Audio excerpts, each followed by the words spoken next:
Although women are often marginalized in history, they have played pivotal roles in a number of societies. Competing in a man's world, some of these female rulers were fiercely protective of their power, even using murder to achieve their goals. Others were thoughtful rulers who built lasting legacies of cultural achievement. Let's see the 10 fascinating female rulers in history. Number 10, Amina. Most likely born in the 16th century, Amina was a fierce warrior, military leader, and quite possibly the ruler of Zaza, now called Zaria, a Hausa kingdom which was located in modern-day Nigeria. The eldest daughter of an ancient king named Bakwatrunku, Amina ascended to the throne and embarked on a number of military campaigns to expand her country's territory. Supposedly to keep her grasp on power, Amina never took a husband, opting to have temporary husbands for one night each. They usually came from her personal bodyguards and were killed the following morning to keep details of their sexual rendezvous a secret. One night, obviously aware of the fate that awaited him, one of her lovers escaped. Amina chased him, drowning in a river as he got away. Number 9, Zoe Porphyrogenita. 4 Byzantine emperors owed their coronations to Zoe Porphyrogenita, born in the purple, the second daughter of Constantine VIII. When Constantine died, Zoe was crowned empress along with her husband, Romanos III Argyros. One day, Romanos drowned in a bathtub, a death in which Zoe and her lover, Michael IV, were rumored to be involved. Later that day, Zoe married Michael IV, a violation of the tradition of widows waiting a year to remarry. When Michael IV died, their adopted son, Michael V, assumed the throne. He took sole control of the empire by banishing Zoe. A revolt followed because Zoe was extremely popular. She and her sister, Theodora, soon ruled together quite contentiously. For his actions, Michael V was later blinded and castrated. Eventually growing tired of political life and her sister's ambitions, Zoe took another husband, Constantine IX, whom she allowed to rule until her death in 1050. Number 8. Brunhilde of Austrasia. Born to the Visigoth king Athanagild, Brunhilde was married off to Sigebert I, the ruler of the Frankish kingdom of Austrasia. Her sister married Sigebert's half-brother, but she was soon murdered at the prompting of her husband's mistress. Brunhilde made it her life's work to avenge her sister. Less than a decade later, war broke out between the two half-brothers. However, Sigebert quickly met his end at the hands of an assassin and Brunhilde was imprisoned. Eventually, she returned to power, seizing the regency in her son's name.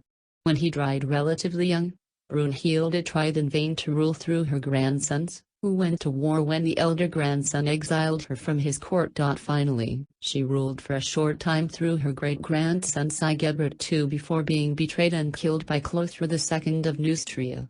Clothar had Brunhilde dragged to death by a horse. Number 7, Jadwiga of Poland. The first female monarch of Poland, Jadwiga, aka Hedwig, was the youngest daughter of Louis the Great, King of Hungary and Poland. After his death, her older sister, Maria, was named Louis's successor to the Hungarian throne. But Polish nobility was wary of Maria's husband and his ties to the Holy Roman Empire.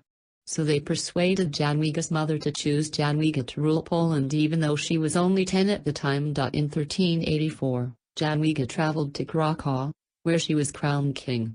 Though she was already betrothed to William of Habsburg, Polish nobility encouraged her to marry a man named Jogaila, who was the Grand Duke of Lithuania and a more politically expedient match. Jadwiga continued to reign as co-ruler with her new husband, building a legacy as one of Poland's greatest monarchs.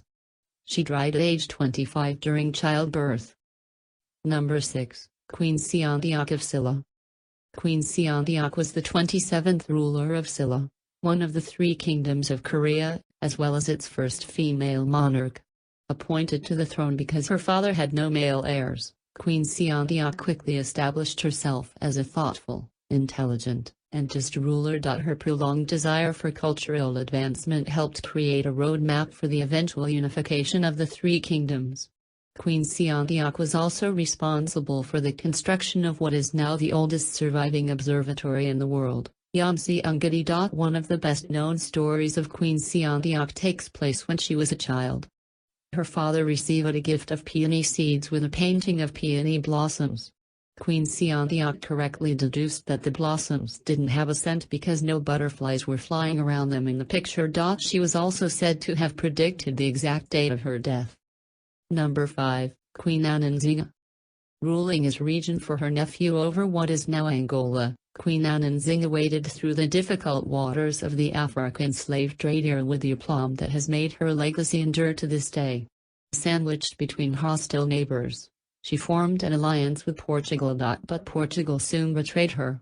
Forced to flee with her people, Queen Ananzinga offered refuge for runaway slaves and trained militias in an effort to retake her land from the Portuguese. After a lengthy war with the Portuguese, she eventually gave up on her hope of defeating them. Instead, she focused on raising the status of her new kingdom, Matamba. When she finally died, Matamba was doing quite well commercially, enabling them to deal with Portugal on more equal footing. Perhaps her greatest legacy is that she may have been the first Slav abolitionist. Number 4, Rani Lakshmi Bai. In her youth, Lakshmi Bai learned to fight, becoming proficient in a number of disciplines like martial arts and sword fighting. These traits served her well later in life when she ascended to the throne of Jhansi, a state in northern India. She assumed the throne after her husband died, becoming the regent for their adopted son. However, the East India Company refused to recognize her son's right to rule because he was adopted. So they annexed the state. Refusing to cede her kingdom to the British, Lakshmi Bai assembled an army to revolt against the occupying forces. As the Indian Mutiny began, the 22-year-old queen personally led her soldiers, bravely fighting even as her forces were overwhelmed by the East India Company. Eventually, after a number of defeats, Lakshmi Bai dressed up as a man and met her death during battle. Number 3, Tara Jingkiran. Wife of one Mongol ruler, Ojtai Khan, and mother of another ruler, Guayuk Khan, Tara Jingkiran was also the ruler, the Great Khan, for a period of time herself. When her husband died, Tara Jing grabbed for power, using her political guile to build a consensus that she should rule to maintain stability until a new Great Khan could be chosen. Though her reign was relatively peaceful, especially for a Mongol, Tara Jing worked to further her country's cause by currying favor with a number of foreign dignitaries. Her nominee for the succeeding Great Khan was her son, Guayuk, who faced stiff opposition from a number of sources. He was finally elected after 4 tumultuous years. Number 2, Christina, Queen of Sweden. One of the most vivacious and well-educated women of the 17th century, Christina assumed the throne of Sweden at age 6 upon the death of her father, King Gustav II Adolf. However, she didn't start ruling until she reached age 18. Her refusal to marry was one of the main reasons for her unexpected abdication of the throne at age 27. Faced with an unhappy populace begging for a king and his heirs, Christina left the country, heading to Rome to enjoy the company of Pope Alexander VII and others. Her secret conversion to Roman Catholicism may have played a role in her abdication as well. After trying unsuccessfully to obtain the throne of Poland, Christina settled down to a life of leisure and patronage of the arts. The Pope later described her as a queen without a realm, a Christian without faith, and a woman without shame. Number 1, Tommy Rees. After her husband's death, Tommy Rees became the queen of a tribe known as the Masigati. Her greatest feat was defending her kingdom against the Persian king Cyrus the Great. Rebuffing his offer of marriage, Tommy Rees attempted to dissuade Cyrus from starting a war. She warned him, "Be content to rule your own people and try to endure the sight of me ruling mine." Nevertheless, the Persians invaded and Cyrus kidnapped her son, who later killed himself in captivity.